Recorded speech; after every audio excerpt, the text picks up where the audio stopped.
Assalamualaikum warahmatullahi wabarakatuh. Halo, selamat datang di channelku Sekar Limaran. Kali ini aku akan membawakan kisah yang berjudul Jurang Sekar, bagian yang kedua.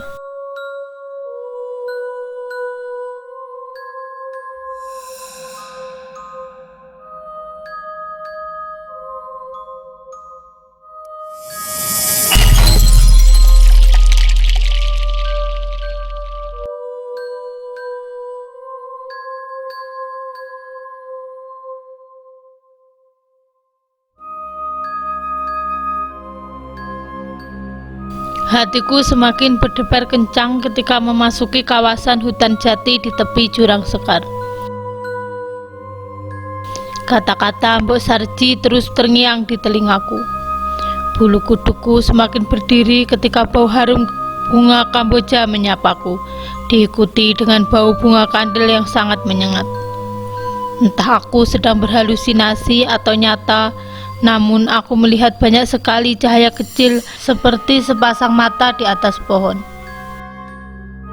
Beberapa kali berkelebat sosok hitam dan putih, bayangan-bayangan tinggi besar di tepi jalan. Aku terus beristighfar dan berdoa dalam hati. Aku tetap berpikir bahwa apa yang aku lihat hanyalah ketakutanku semata.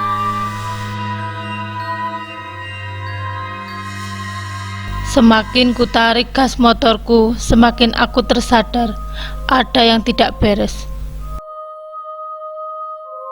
Lampu motorku semakin redup. Semakin kencang gas aku tarik, semakin pelan pula laju motor yang aku kendarai.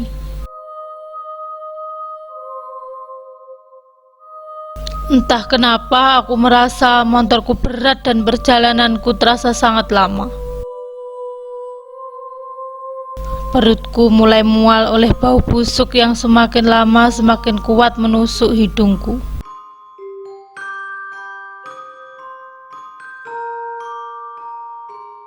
Sampai akhirnya aku memutuskan untuk berhenti.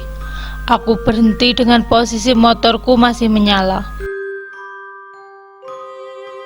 Ku tarik dalam-dalam nafasku dan beristighfar beberapa kali.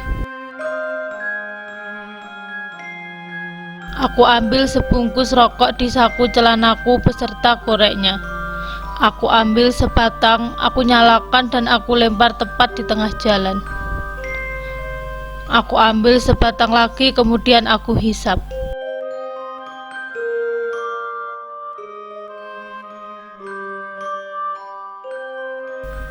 Hisapan demi hisapan aku nikmati dengan penuh kehampaan.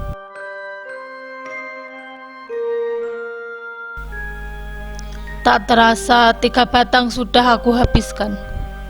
Pandangan mataku tak lepas dari sebatang rokok yang aku lempar ke jalan raya tadi.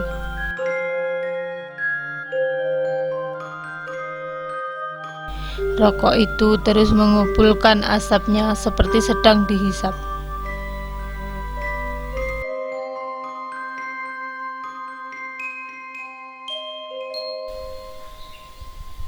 Tiba-tiba terdengar suara azan berkumandang.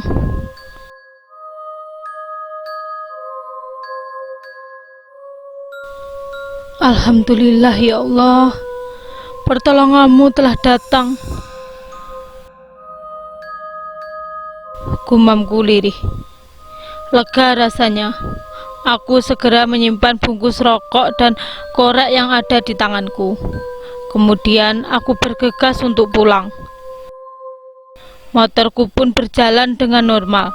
Tak beberapa lama kemudian aku telah sampai di perbatasan desaku.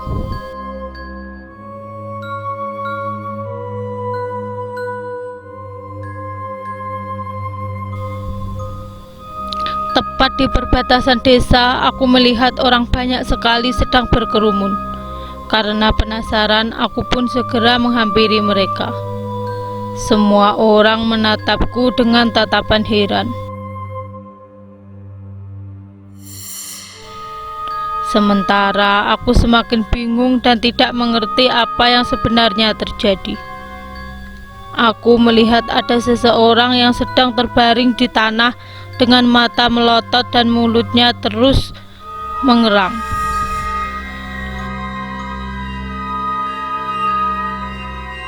Pak Kades sedang sibuk memegangi tangan kanannya, sementara tangan kirinya dipegangi oleh Pak Rusdi.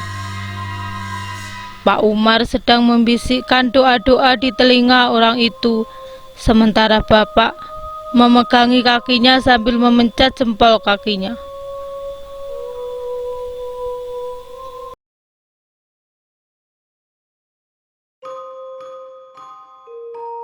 "Kamu kemana saja, Yan? Kenapa subuh baru pulang? Kami semua mengkhawatirkanmu."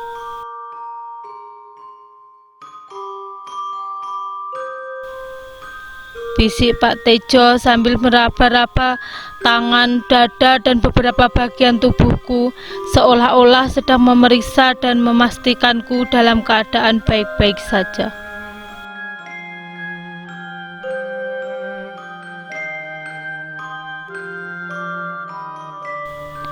Betapa kagetnya aku dibuatnya. Belum selesai pikiranku mencerna perkataan Pak Tejo, tiba-tiba orang yang semula melotot dengan tatapan tajam, mengerang, berteriak-teriak tidak jelas, perlahan-lahan tatapannya berubah menjadi sayu, merintih, dan kemudian menangis.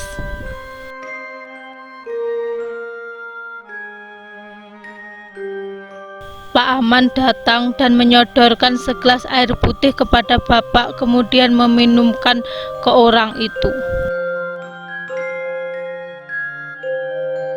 Nampak jelas ada 2 kuncup bunga kandil, 1 bunga kenanga dan bunga mawar terendam di dalam air gelas itu.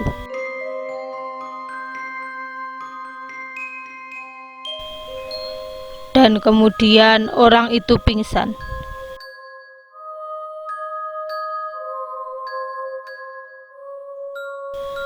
Semua orang nampak panik dan bingung. Kami membopongnya ke rumahku, karena memang rumahkulah yang paling dekat dengan lokasi kejadian itu.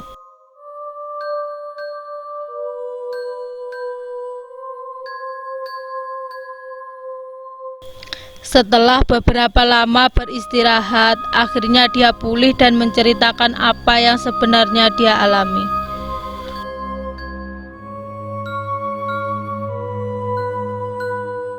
Usut punya usut, ternyata orang itu adalah pedagang bakso dari kampung sebelah.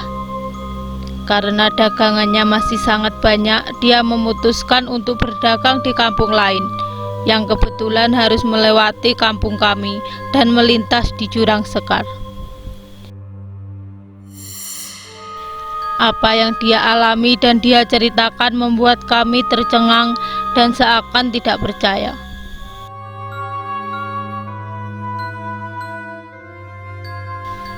Kami yang sangat familiar dengan jurang sekar yang berupa tanjakan tajam yang berkelok dengan jurang di kedua sisinya, yang dihiasi dengan pohon-pohon besar, bisa berubah drastis dalam pandangannya.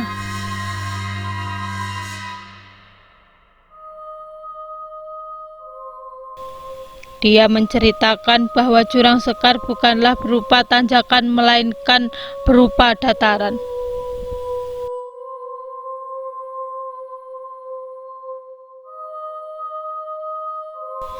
Di sana ada sebuah rumah yang sangat megah, bak istana yang dikelilingi benteng dan pagar besi dengan arsitektur yang sangat modern dan sangat megah. Rumah berlantai 3 dengan tiang-tiang besar dan kokoh di bagian teras. Lantai marmer yang berkilau terhempas sorot cahaya lampu yang kian menyilaukan pandangannya. Rumah itu nampak sangat besar, luas, dan memanjang ke belakang hingga tak nampak ujungnya karena berselimutkan kabut.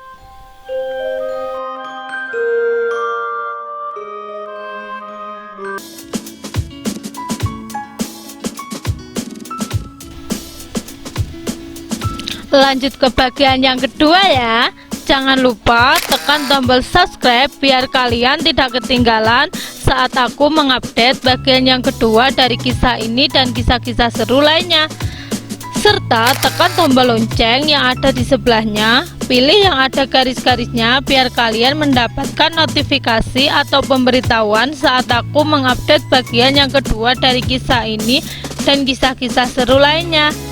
Jangan lupa juga tekan tombol like dan berikan komentar kalian di kolom komentar ya. Dan jika kalian berkenan menge-share kisah ini, silakan share di media sosial kalian. Terima kasih semuanya. Wassalamualaikum warahmatullahi wabarakatuh.